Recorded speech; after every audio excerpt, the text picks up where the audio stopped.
Hi everyone, good evening. It's really nice to see all of you here. Thank you for coming to the Zayin Adar event, which is now happening on Tet Vav Adar, the 16th of Adar instead, due to the weather. And we are very happy to be having this conversation. I'm very happy to be here to learn more about the history of the relationship between BJ, which has been celebrating its bicentennial, and Plaza Jewish Community Center, which is celebrating its 25th anniversary in its current incarnation.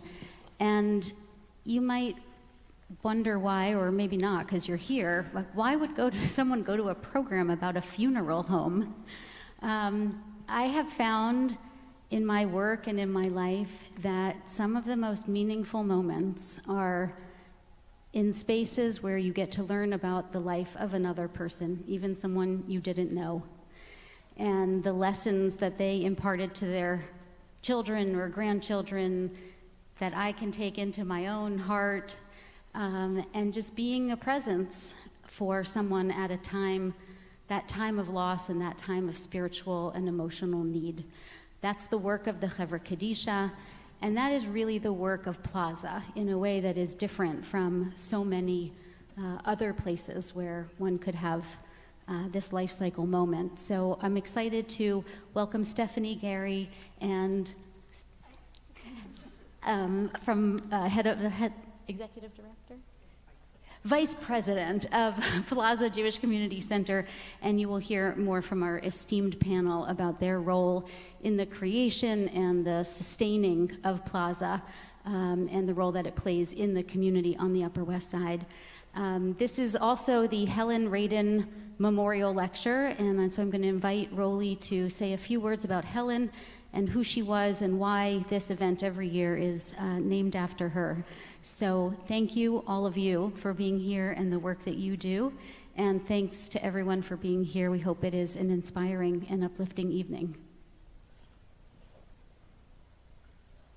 Thank you so much, Rabbi Shuli. I just want to say a few words about Helen Radin, because we have many years ago decided to name the program of the Zayin Adar, which celebrates Zayin Adar. For those who don't know, is according to the tradition the date of the birth of Moshe and the death of Moshe Rabbeinu. The original Moshe was born and died according to the tradition the same day, and it's the 7th of Adar. And there is a tradition, long tradition, that the Chevra Kadisha in every community gets together and in many ways is celebrated for the mitzvot that they do on this day, Zayin Adar. Zayin Adar last week was a blizzard, and so we moved it to this week. But we've named our Zayin Adar program, and usually a lecture with a gathering of the Chevra in Helen's memory. Helen came to this community from a different synagogue. She came to work here in 1996. She was Marcelo and my assistant, and she was a wonderful person. She was warm. She was really a great staff person, but she became part of the community and part of our families, and we became part of hers. And her life was transformed when she became part of BJ. She really became part of the community, part of like a family.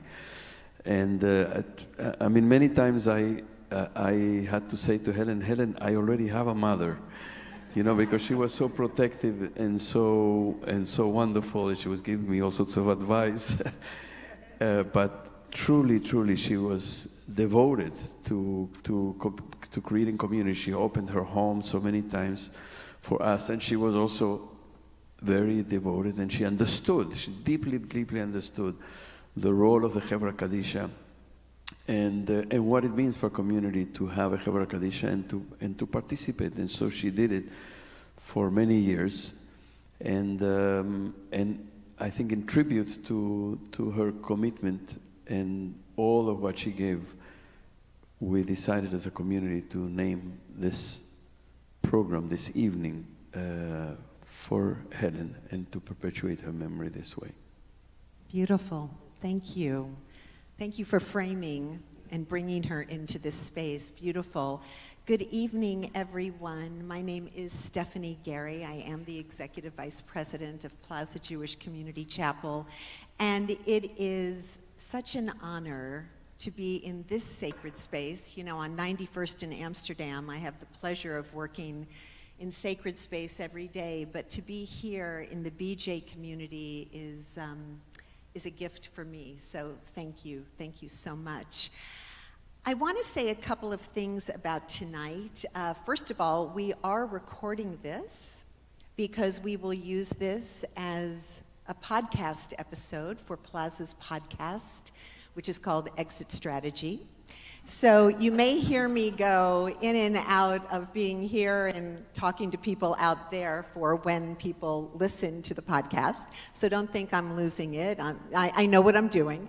But I want you to know that this conversation is so appropriate for everything we talk about on the podcast. But I think we're going to be touching on really important pieces of Jewish life and what makes end-of-life ritual so incredibly sacred and profound. So first, let me please introduce everybody who is on our panel tonight. So we have Dr. Jeannie Blaustein. I have to say you have been a board member of Plaza since 2021. In case you didn't know that, I'm here to remind you of that. We also have Joel Cases, who is a founding board member of Plaza, so that takes us back 25 years. Joel is also on our executive committee and chair of our building committee. We have Bob Cantor, who has been a board member since 2019, in case you didn't know. And Bob is on our executive committee and is an integral part of Plaza's business. And we also have, of course, Irv Rosenthal, who is a founding board member. Irv was the treasurer of Plaza for the first 10 years, and he is, dare I say, one of the sage voices always around the table. And of course, we have Roly, Rabbi Matalon, who is a founding board member as well. So tonight we gather at a meaningful moment. 25 years of Plaza's sacred service to the community, and of course, the spirit of Zayin Adar, the day in our tradition that we talked about, associated with the life and death of Moses. Zayin Adar has long been connected to the holy work of the Chevra Kadisha, and please know, we care deeply for those of you who participate in that sacred holy work, because that work is the most sacred as you care for the dead with dignity, humility, and of course, deep, deep reverence. It is a day that reminds us that how we accompany one another at the end of life really speaks to and reflects who we are at our very core. 25 years ago, a small group of visionary leaders, including Roly, and members of our founding board, asked a courageous question. What would it look like to create a funeral chapel rooted not in transaction, but in community? Not in anonymity, but in kavod, in honor. They imagine something different, something sacred, something owned by and accountable to the community. So tonight, it is not simply about marking time. It is about honoring courage. The courage to build something new, to think about what it looks like in the future, and the courage to evolve it. In our tradition, Moses leads the people towards the promised land, but does not enter it. Zayin Adar reminds us that leadership is not always about personal arrival. It is about building something that endures beyond us. So for 25 years, Plaza has carried forward that sacred responsibility, holding families in their most vulnerable moments, elevating conversations around end of life, and serving with steadiness, compassion, and integrity. Our funeral directors are my heroes. They truly are at the heart of what we do. I admire their commitment not only to their work, but to the mission of Plaza, and I am honored to work by their side. As I said, this conversation is being recorded for an episode of Exit Strategy, allowing this reflection to extend beyond this room and become part of a broader dialogue about legacy, about leadership, and of course, about sacred service. It feels especially fitting, not just to me, but that Plaza's story is shared in a broader way. So we'll reflect on where we began, what has endured, and what has changed, and what legacy we are shaping for generations to come. May this conversation honor those who had the vision to begin, those who have sustained it, and those who will carry it forward. And I thank all of you for being part of this sacred journey, so thank you. Okay, now to the fun stuff. I think I'm gonna start with you, Roly, because I want to talk about sacred beginnings. And I'd love you to talk about 25 years ago, what was that like? What was the need? How did you discover that there was a need? So 25 years ago, I had been a rabbi already for 15 years in this community, in this neighborhood. And the landscape was that there was one very well-known funeral home in the neighborhood where we had most of our funerals were there, except if they were out of town, out of Manhattan, in other boroughs, but most of our funerals were handled through this funeral home, which was very professional. They were very efficient, but as you alluded in your introduction, relationship was very transactional. It was distant. Profit was what motivated people there. Good people, but everything was handled with a certain distance. You know, professionalism was this, there was no sense of embrace. There was no sense of warmth. And also, I have to say, there was no depth of knowledge or of a sense of Jewish values around end of life and death. There was no sense that people there, who I believe are good people, but there was no sense that they were operating from that place, not from a place of community and not from a place of deep knowledge and embodiment of Jewish values around death and dying. And I think there was a sense that, I think also practically, there was a sense, that it was very expensive to die. And many people couldn't afford it. And so we felt, there has to be another way. Another way also that will relate to people who, first of all, lower the prices by eliminating profits and make it affordable for everybody. Those who can pay more will choose something more elaborate and will pay more, but those who can't will have access to a place where they will be related to with the same dignity. So for all those reasons, I think there was a desire to try something different, and I think as Plaza opened and we started working with Plaza, I think the difference became really very significant.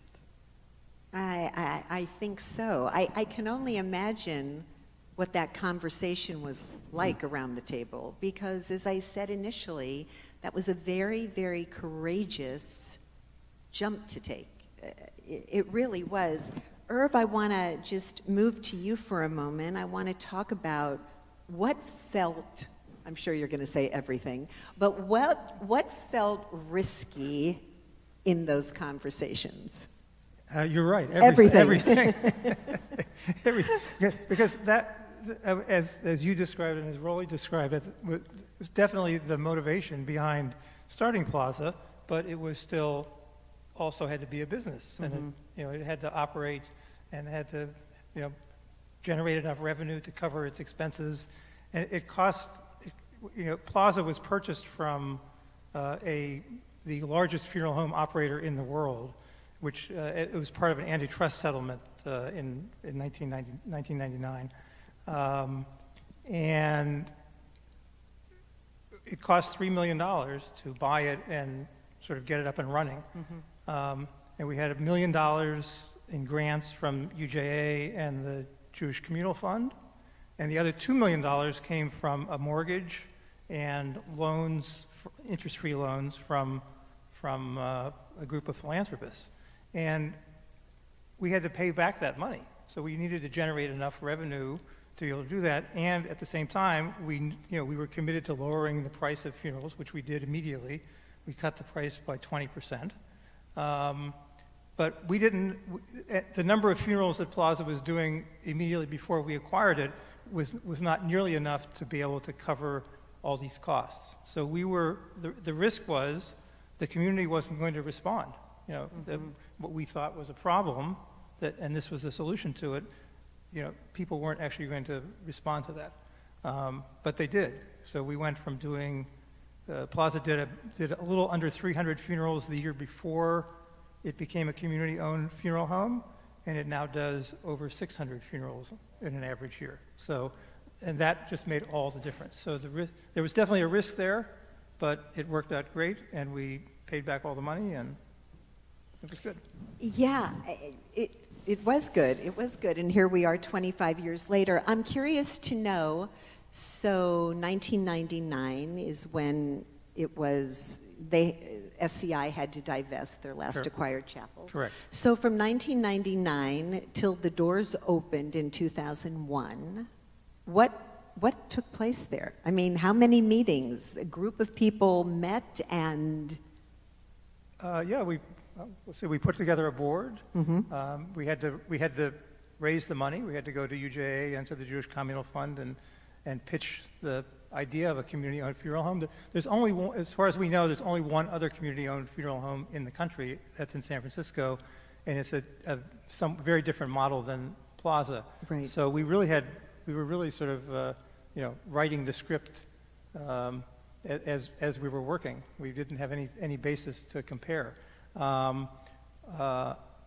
SCI, which was the multinational corporation that owned Plaza before, actually had a contract to sell it to a non-Jewish funeral home operator from Staten Island.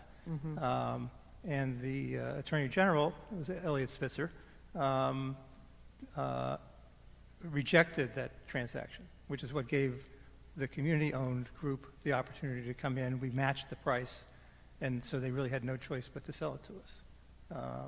So that's what was going on from 1999, when Elliot Spitzer brought the antitrust action, to March of 2001 when we opened the doors. Beautiful, beautiful. Joel, tell me, do you remember back then, those 25 years ago? I was. I was at the time the chair of the board of DeRote, and very involved in DeRote, and DeRote was a member organization and really believed in this move from the Jewish community, and asked me to be on the board and take over. We all should realize that SCI still owns lots of funeral parlors in New York. They own Riverside, they own Campbell's, and they are, as you could say, our competition. But when you look even at if you look at the Plaza website, you will see all the prices And you will see that Plaza has managed throughout all this time to be obviously the lowest cost provider, but still with complete professionalism, complete dignity. The funerals there are just beautiful.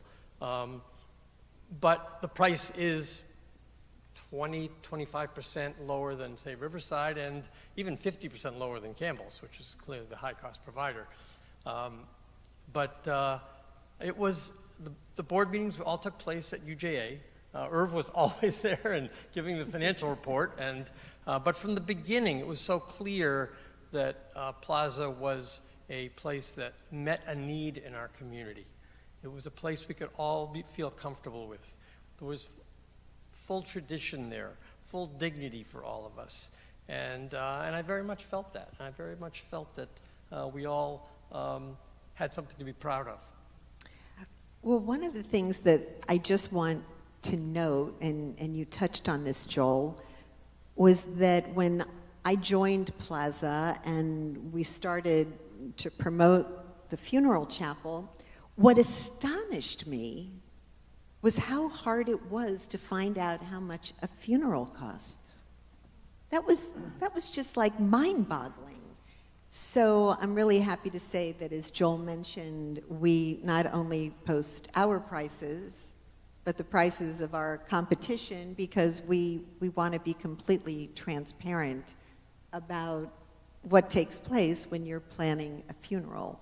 So I'm really happy about that. Bob, please. I just wanted to add that for the past 25 years, we've been self-sustaining. We don't ask for grants from anybody or donations from anybody. Everything, it pays for itself, which is kind of remarkable. Yeah, pretty remarkable. Irv, just want to go back to you for a moment. When we opened our doors in 2001, why was that the magic moment to do it in March of 2001? Anything specifically happened that we picked that date?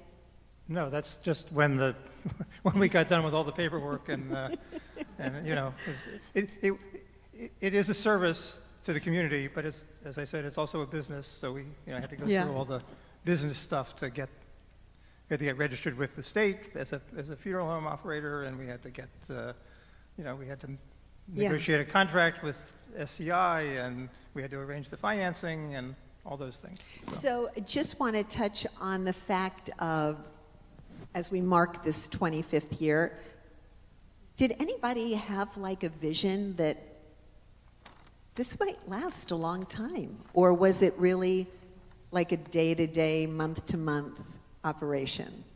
No, in preparation for tonight, I went back and I actually looked at the case statement that we put together. Beautiful. In 2000 to go out to our donors and lenders. Mm-hmm.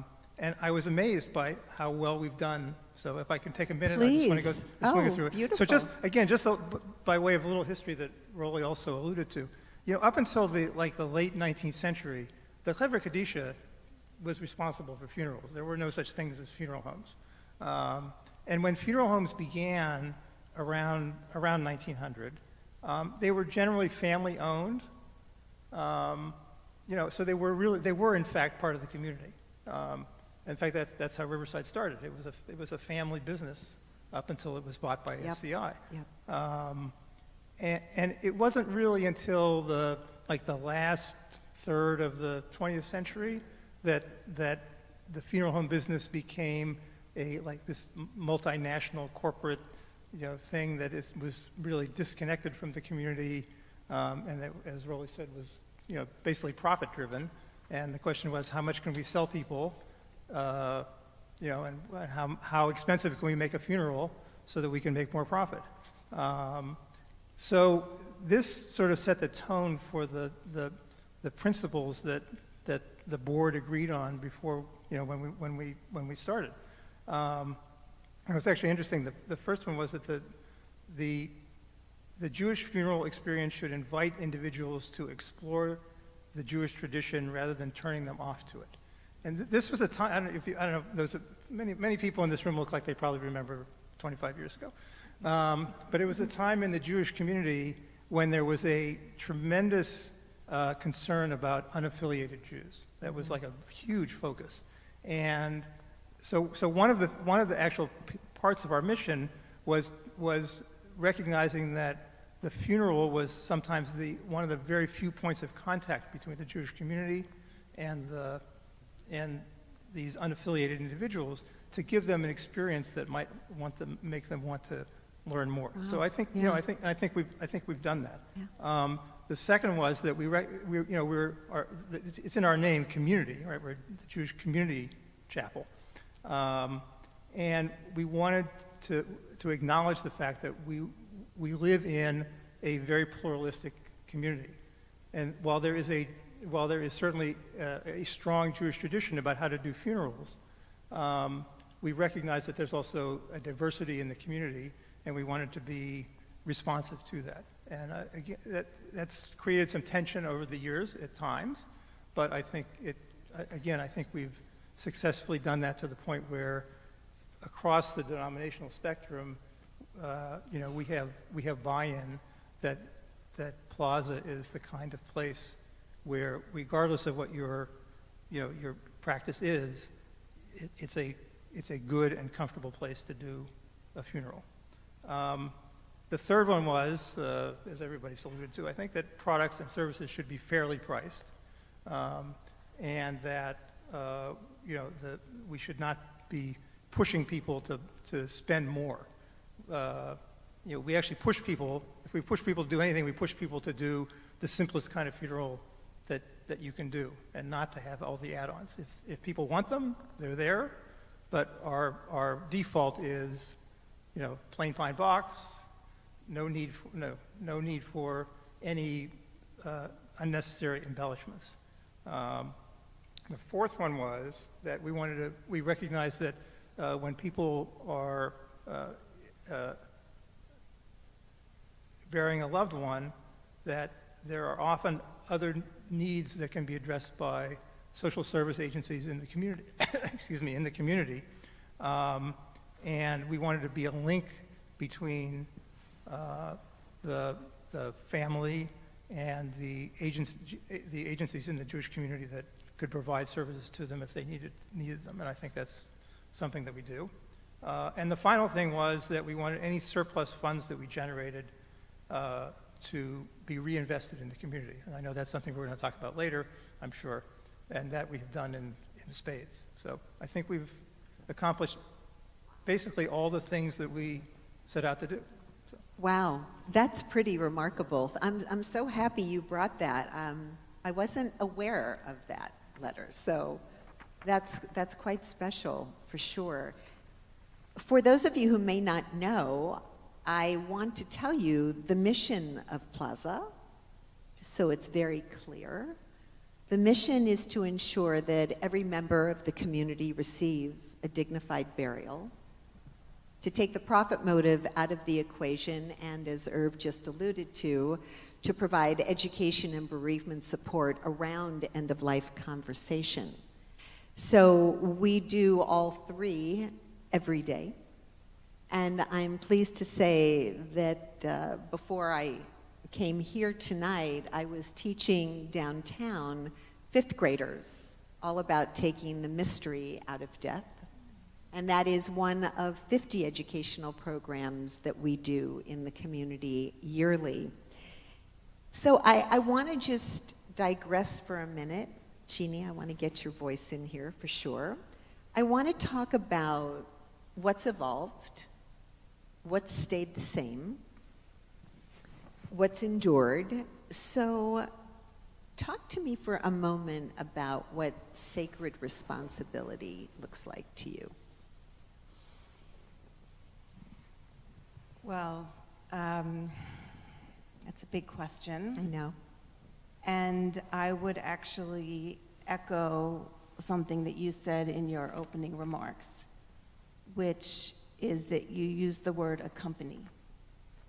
And when I think about sacred responsibility, particularly in the context around end of life and death and dying, I think very much that it is an honor and a responsibility to accompany those who are making a physical transition as well as those who are making a psychological transition in the sense that they're losing a core element, component, loved one, piece of themselves, really.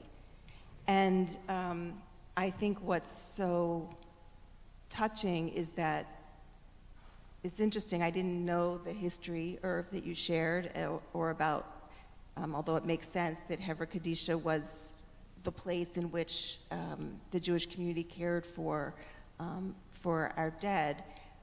But it does make sense to me that accompaniment is an ancient tradition, and that the sacredness of that privilege is something deep in our DNA. I think the ways in which the Jewish community understands what it means to accompany the bereaved extends also to the ways in which we accompany those who have died, and the shomer role, the role of the guard, the watchman who sits outside the room while a body is being prepared or waiting for burial is just one example of that kind of sacred accompaniment and sacred responsibility. It's profoundly, profoundly beautiful. One of the things that I'm really proud of at Plaza, well, I'm proud of a lot of things, but one of the things I'm proud of is that 3 years ago, we established the first Reform New York community, Hever Kadisha. We brought this act of burial and ritual to the Reform community. I can say that as someone who grew up in a classical Reform congregation in the Midwest. While we were very, very engaged in Jewish life, when it came to Jewish ritual, especially around end of life, I didn't know a thing. I'm thrilled to say that more and more people are embracing this sacred ritual and understanding the place that it has in this whole process as we accompany, and as we accompany our families through this as well. So thank you for using that word. It is special. Bob, tell me, what do you think sacred responsibility looks like? Well, I haven't told you this story yet, but last week a BJ member called me and said, how do I make a donation to Plaza? They did this. Oh, you didn't tell me that. I gave him your number. Okay, good. Their cousin in Massachusetts was doing a graveside small burial of a family member, and they didn't know which way to turn. So this BJ member said, let me go to Plaza, and went there, walked out with black ribbons for Kriya, some kippot, a candle, and a few other things, at no charge. And she was just like blown away that they were there for her. They didn't ask any questions. Plaza was not part of the funeral. And my answer was, well, that's why community is our middle name. And I think that's very indicative of how we are there. Yeah, I think you're right. I think you're right. And people do come to us, you know, whether it's for small yortzeit candles or for whatever. And it's wonderful for people to walk in our doors when they don't need us. And it's wonderful when they walk in need, for sure. So Joel, talk to me about what you think sacred responsibility looks like now. I think that's really important. Well, I see it as, I feel the board of Plaza, with the guiding light of Plaza, you could say, the people who take responsibility, is part of that true responsibility. Mm-hmm. And responsibility of not only, I guess, on one side to this business, but on the other side to the community, and to maintain this, and to be sure it is maintained.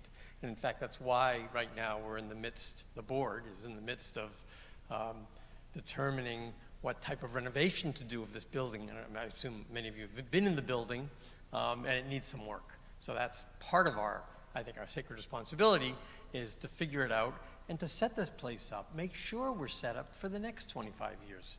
We're done with, we've done, first 25 years have really been quite amazing and quite beautiful. But now we're at a point where we have to look forward, and the building needs work, and part of our sacred responsibility is taking care of this building for the next group. And because we cover our costs but don't have extra costs, we're also going to be trying to raise the money, figure out what it costs, get architects and all that stuff to do a renovation so the building is really set for the next 25 years. When we, I guess when we bought Plaza, there were minimal renovations done for this building. The last real renovation was in, I think, 1985. So, 40 years, and well, you know that year well, 1985, 86, right?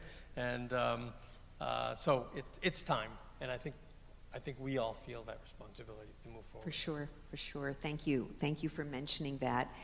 Roly, want to talk to you a little bit about the conversation around death. How has it changed over these past 25 years? I have my perspective on that, but I'd love to hear yours.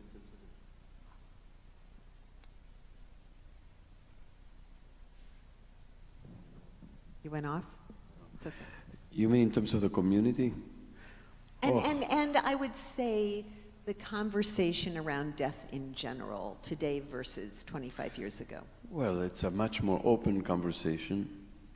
In many ways, the work that Jeannie did with Reimagine has been enormous, and that's one piece of an opening. But in our community, I will just talk about our community. In our community, the fact that when we established the Chevra Kadisha, people started volunteering. People started seeing up front, not just death, but everything that it takes place around end of life and all the care for the deceased and for the family and accompanying and the Shiva and the Shloshim and the Yortzeit. I mean, we're very, very deeply steeped in this community. And so I think the conversation became a very familiar conversation here, a very, it's part of what it means to be part of this community in many ways. It's something that is just natural, right? I mean, it's not something off to the side or something that is secret or behind the door that only some people talk about. So, there's an embrace of that as part of life, as it should be.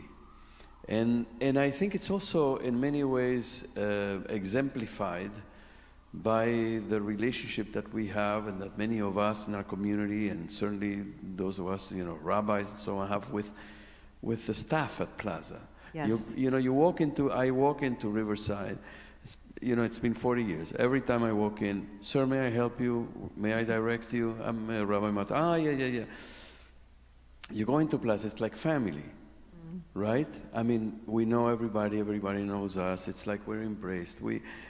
It's so natural, it's home, it's home. And so it's not like this alien place, distant place, foreign place. It's very much part of what it is to be part of the community, part of a synagogue. Life and death, there are births here and there are funerals here. And that's all part of the same cycle in the same community. It's not separate. And that's the beauty of it. I mean, it's so natural and organic and integrated. And I think that's the way it should be. Yeah, I would agree. I totally would agree. And I believe that we've been able to institute programming and grants to the community that have made a difference. What Matters Caring Conversations about End of Life was a grant that Plaza gave to the community along with the JCC of Manhattan, the New Jewish Home, and School of Pastoral Counseling at JTS. And that program really changed many congregations in terms of conversations, and I know Sally Kaplan is here tonight who had a big hand in that in the community, and what a profound difference that made, again, amplifying this conversation around end of life, which actually brings us closer to living, I believe, every day, every day. Bob? I just think it's important to note that it doesn't end after the funeral.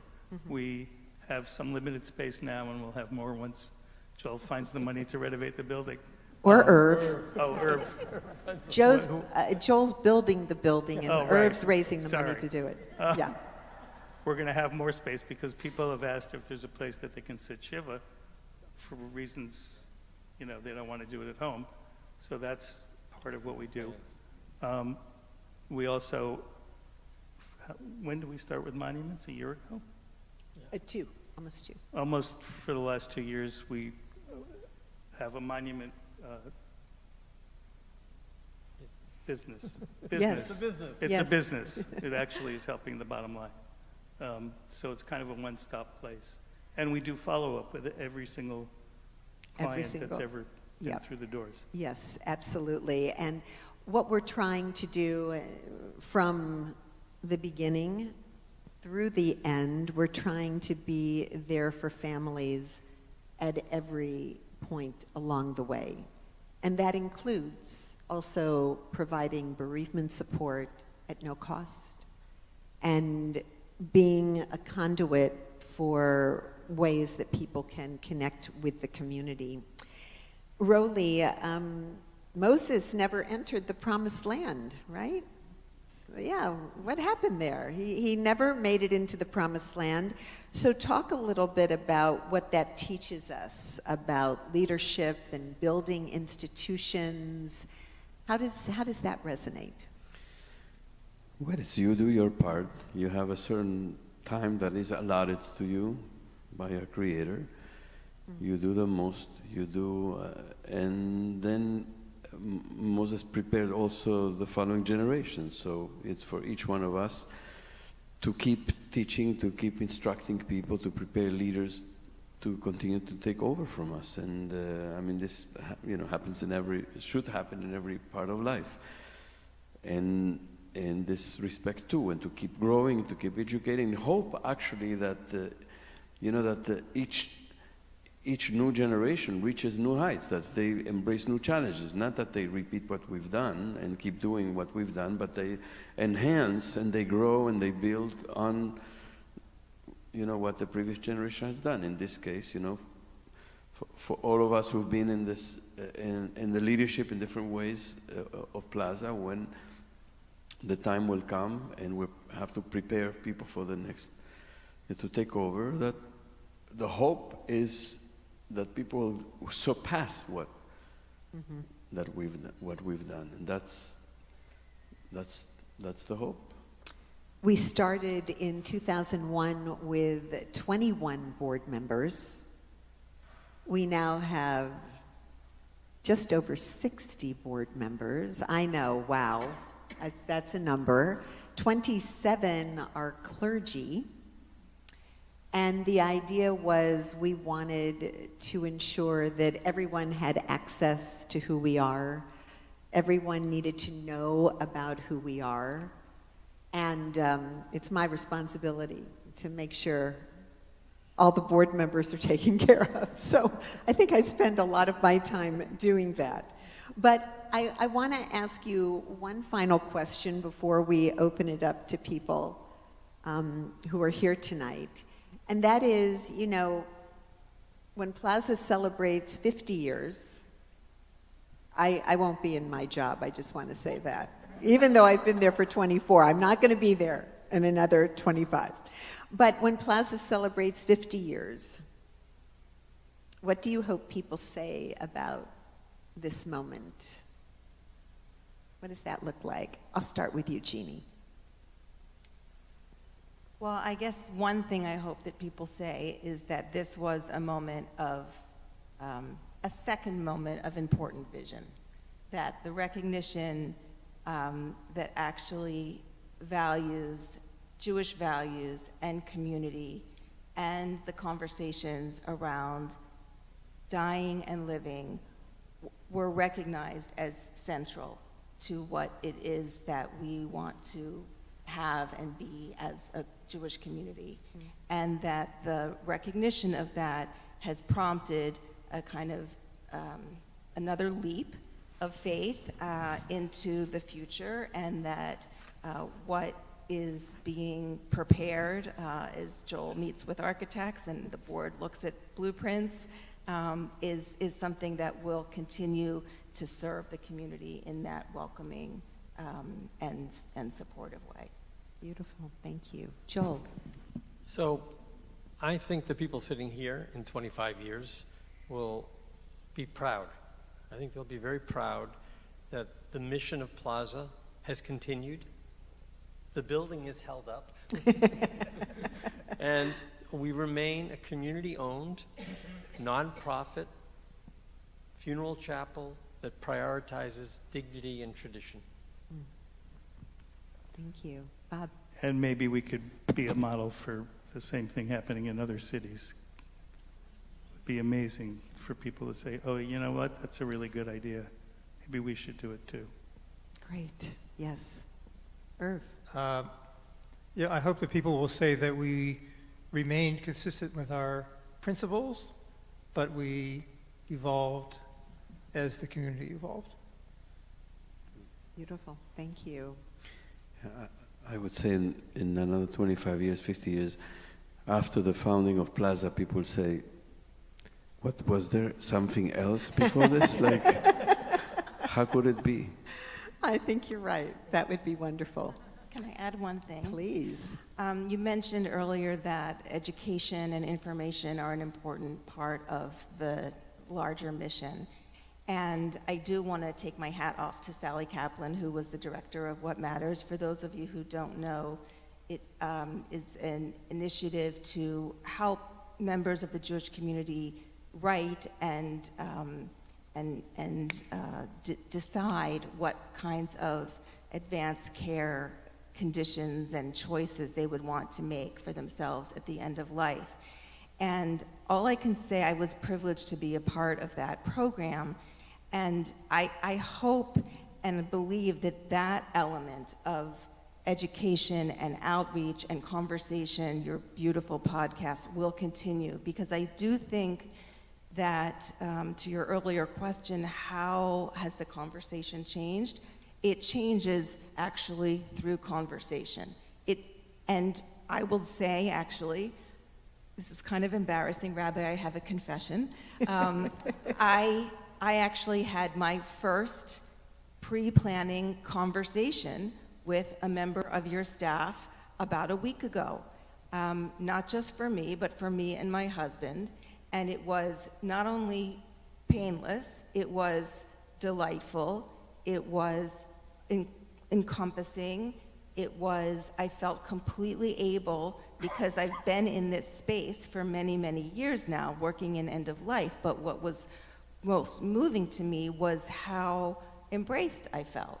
And I think having those conversations as a part of our daily bread, so to speak, is part of actually what makes Plaza a success, is because people are primed and more comfortable with the whole idea. And I hope that in 25 years, people are also feeling grateful for that element as well. Beautiful. I appreciate you saying that. And I'm hopeful that, to your point, that in another 25 or 50 years, people will go, wasn't there always just a community funeral chapel? What else is there? So I want to thank you all. But first, if there are any questions, okay, Billy. Sure. Any question? Oh, great. Oh, Shuli. First of all, thanks to all of you for your work in creating and sustaining what is such an amazing institution, and for sharing more about the history. One of the things I learned tonight was that you do 50 educational programs a year. I would love to hear more about where are those happening? You said 5th grade. What does that look like? What are you talking about? Death. I'm talking about death. No, what I talk about, so these really have organically evolved through the years. It was initially a way to offer our services to the community. If you wanted to bring, we do a dozen programs a year for Central Synagogue for various programs that they do, and they have a class that's all about exploring Judaism, and there are couples who come from different faith backgrounds, and they come to Plaza to learn about Jewish ritual at the end of life, take a tour of the chapel, go downstairs to see where taharas are done. They meet a shomer. They have an immersive experience. And it has just multiplied and multiplied. So when I teach fifth graders, it's all about taking the mystery out of death, because as I say to them, we all are part of a life cycle. And the first question I ask is, how many of you have ever been to a funeral? 90% of them raise a hand. Fortunately for great-grandparents. And today, great example, we were talking about when we're at the graveside and we're shoveling earth into the grave.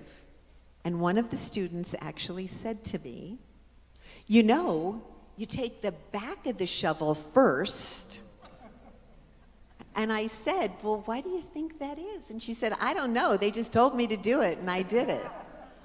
So I think what we're doing by doing all of these classes, and we also do a program called How to Get Your House in Order, making sure estates and trusts are in place, that funeral arrangements are in place, because we all know when we don't make those arrangements, we're leaving an enormous burden on those we care about the most. So as we talk about all of these different topics, we find ourselves really fitting into many pegs on the board. So it's just multiplied and multiplied. And I have students from HUC coming to spend a day with us, as I do from YU and JTS, and so a lot. But thank you for asking. Thank you.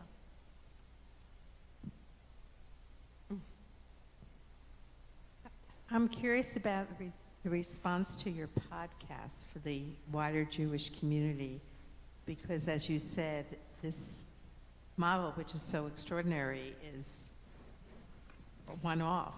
It is. Thank you. Thank you. And I'm thinking about trends that I hear about sort of in the outside world of people just having cremation, other alternatives, just not part of this. And just so, in addition to those education programs that you run, I'm just curious in terms of educating and being sensitive to the outside world, how that plays out. Sure. Well, first of all, the podcast has been an incredible vehicle for Plaza.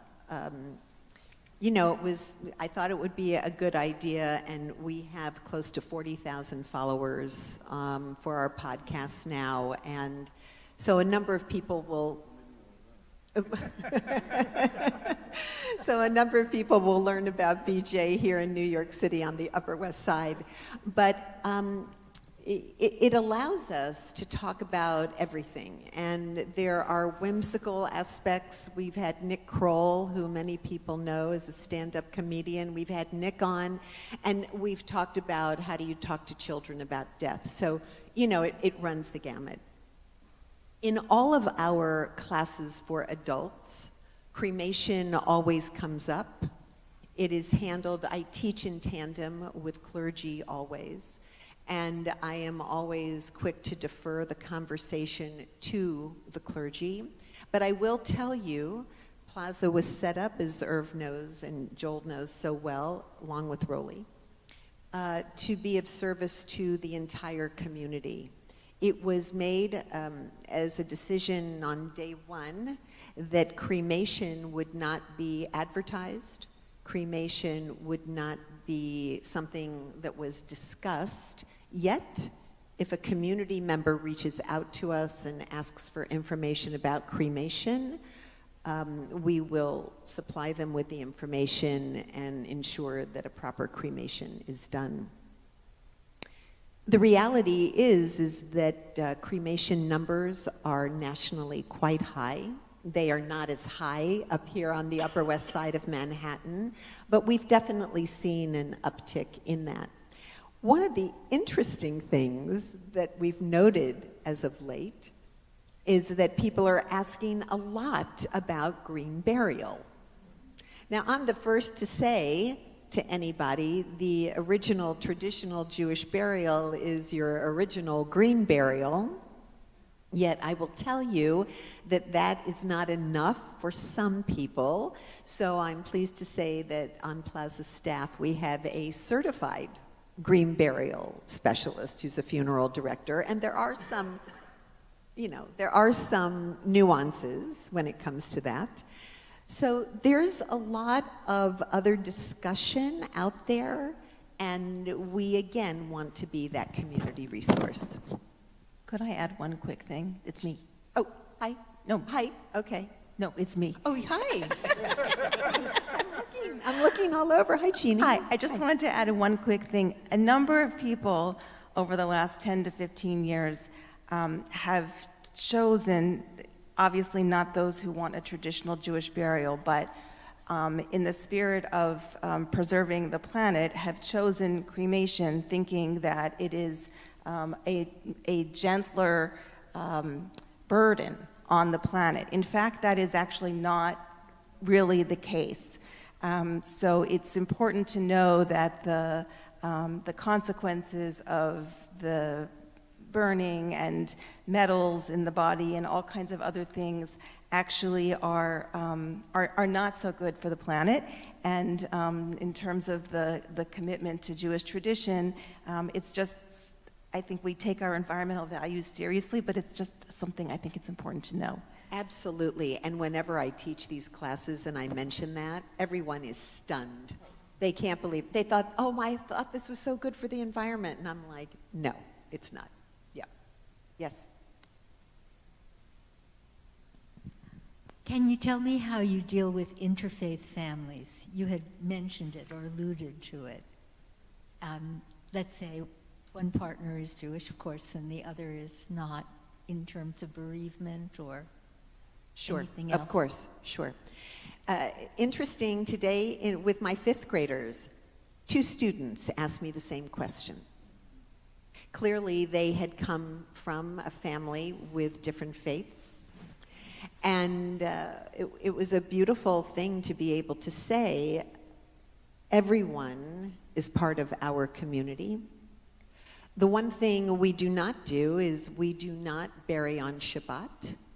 So even though our doors are open to be there for families and of course to be there for those who have died, we do not perform services on Shabbat. But there have been times when you have families with mixed faiths and someone will say, my minister who I grew up with, I would like him to participate with a rabbi, and it's always up to the clergy to work that out. But we pride ourselves on meeting people where they're at. While we are happy to offer suggestions, we don't want to get in the way of what's going to speak to them and make them feel whole and okay in this moment.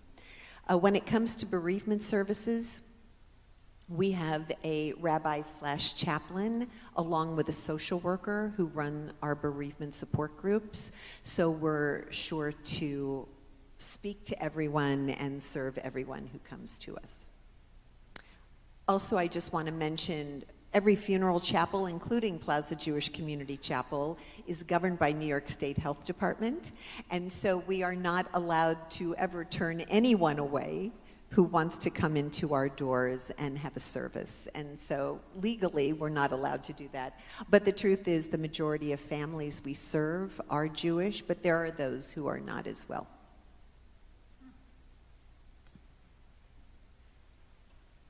Whatever you want. So, thank you so much for this presentation. I feel like so rich from being here. But that's not what I want to share. That's okay. What I want to share is almost nobody knows this about me. Maybe Bob Cantor knows it. Not the rabbi, not Irv. But one day, my father came home from the Kremenitzer Society with 4 graves. And I've had this for my whole life, till I was old enough to receive my father with the 4 graves. And of course, thank God I've grown older, as probably many of us here have. And I have thought a lot about the fact that I think I should be buried with BJ, which is where I felt my family really emerged. So I would have 4 graves. So this is something I think that I have heard people say they have no grave. What should they do? Could they buy a grave for me? I mean, that's way over my legal head. But my sister, I know, will be buried with her husband and my mother and father together. So that leaves 2 for me. And if I ever finish my decision-making and actually go to BJ, wherever I'm going, whether Brooklyn or New Jersey, where I know no one, this is a big thing I think about. Yeah, a lot of people have that situation and think about it. It depends on the cemetery. There are many restrictions, or the society, and the best thing to do is to talk to one of our directors about that. They would have really solid information. Oh, I'll for be you. there. Okay. Thank All right. you. We're there. We're there for you.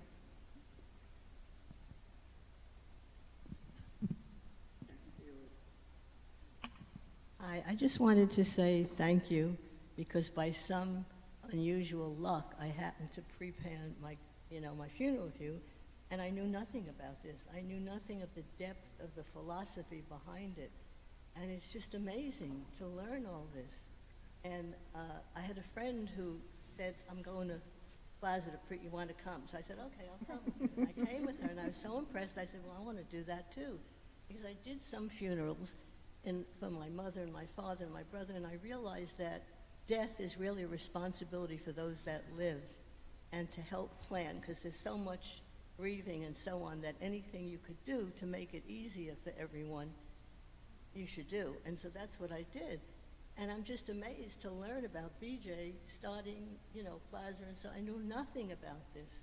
So I just feel very lucky to have stumbled in the right direction. So thank you so much. I'm so for this. happy. This is a very important evening, and I wish everyone could hear it. And I want to learn about your podcast, because I'll start listening to it. Oh, great. Thank you. Okay. Thank you. For sure. Thank you for saying that. Thank you. Do you want to just mention about pre-plan so people know what that is? Sure. So I'll just take 2 minutes and I'll talk to you a little bit about what it is to pre-plan a funeral. I have done that, as has my husband, and many people I know have done this. You're in the process. So the whole idea with pre-planning a funeral is just that. It's to ensure, how about this, that you get to decide what you want. Think about that for a moment. You decide where you want to be buried, who you want to be buried next to or not, but you get to decide what you want, aside from the fact you're not leaving the burden on those you care about the most. But what happens when you pre-plan a funeral is that money is held in trust by New York State in pre-plan. The money does not go to the funeral chapel until the time of death. So if in fact you pre-plan a funeral today and you pay for it, and you don't die for 10 or 20 years, that's what we'll talk about. Here we are 20 years later. The interest that's earned in that pre-plan account goes to offset the increased fees that may happen over those years. So pre-plan is something that was started many years ago. Actually, when the chapel opened, there were some pre-plans for sure. It has blossomed dramatically for all the reasons that I just said.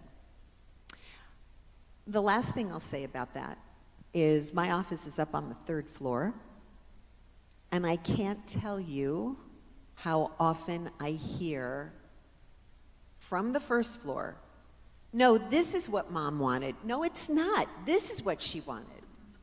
And that moment, that sacred moment when someone has died, becomes about something else. So it's important to think about. So. Yeah. Oh, of course. Forget you.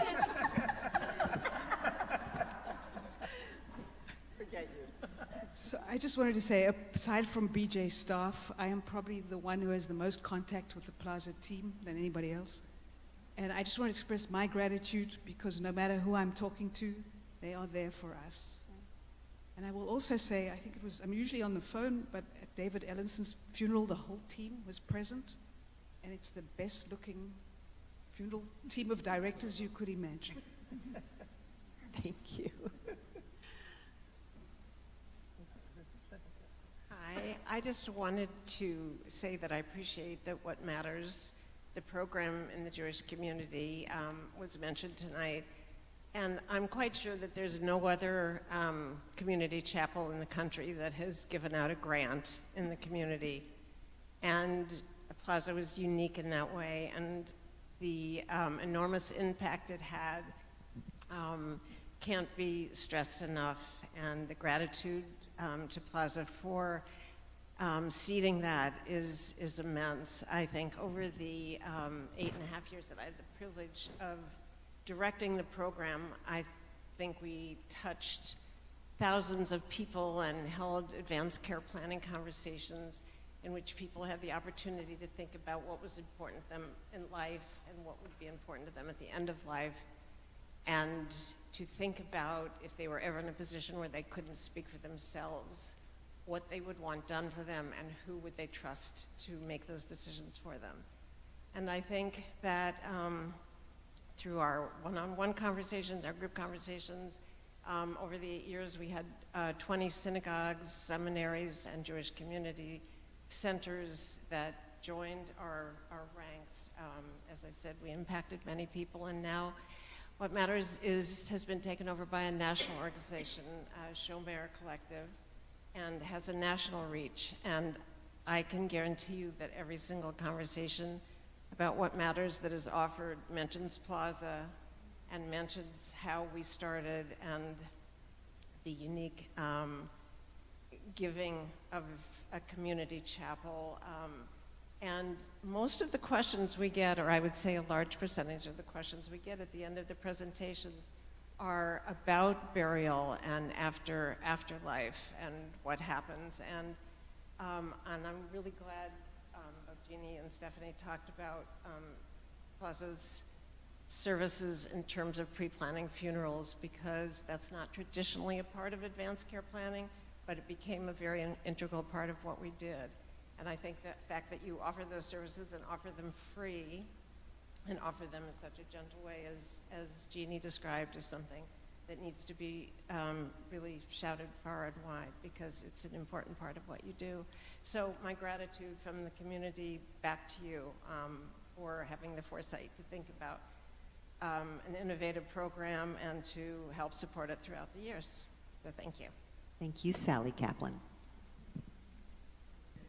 Well, this question is going to be blunt, but I'm not interested in being buried. I'm not interested in cremation. I'm interested in being cut up for transplants and medical research. How can Plaza help me fulfill my desire? Sure. So let me say, first of all, that organ donation, we have a podcast episode about organ donation, is something that is looked upon with great favor. All the denominations look upon it with great favor. if people are interested in donating their organs. Interesting point and something to think about. If in fact you want to be an organ donor, that is a conversation you need to have with somebody who is your healthcare proxy. And why is that? Most often, when someone is at the point where organs need to be donated, they are not able to speak for themselves. A traumatic accident's taken place, a stroke or something has happened. So that's number one. Number two, if in fact you want to donate your body to science, if you want to donate tissues, etc., that can all be done in a pre-plan. So those directions are there, and you just have to ensure that somebody has that information and knows what your wishes are. Was that blunt enough for you? I'm good with blunt. Hi, is it on? Yeah. I'm wondering about medical aid in dying and where, since the law has been passed in New York, are there issues in terms of Jewish burial, in terms of, because essentially someone's, some people call it suicide, I don't consider it that. Is this a hard conversation, not hard for us, but is this a controversial issue in terms of, in the work that you're doing? So it doesn't have anything to do with our work. You should ask Roly. I was going to say, it has more to do with his work. By the time we get the call, someone has died. And so that's all that matters. Yeah. Okay. I don't want to answer this on one foot. It's a very delicate subject that needs, to look at it in a serious way. I don't want to answer on one foot. Actually, Yeshivat Maharad is having a program on this, I think next week. Yes. I think it's next week. And Shoma Collective has been having, there's been a lot. Shoma Collective has done 2 out of 3 sessions on Zoom about it. So there's a lot. The one at Maharad is on halachic issues around medical aid and dying. They've been doing that also. Yeah. Okay.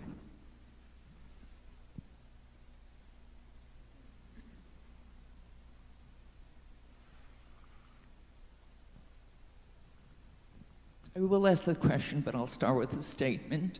When my first husband died 42 years ago, it was only Riverside, and I remember his death was sudden, and I remember my then father-in-law offering to pay for the funeral, and I was wondering, what's the issue, until I saw the bill afterwards. And it was astounding, not something that I was able to deal with. My question is for the people, everyone here, I guess, is a BJ member or affiliated in some way, but I know people who are not affiliated.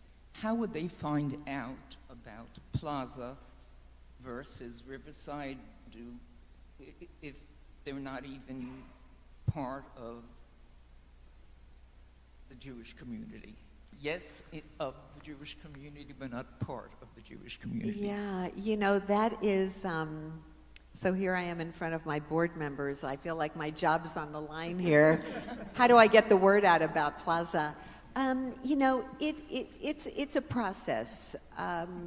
Changing the culture, getting our name out there. First of all, the reality is people have to be open to hearing the story, understanding that this is a conversation that everybody needs to have.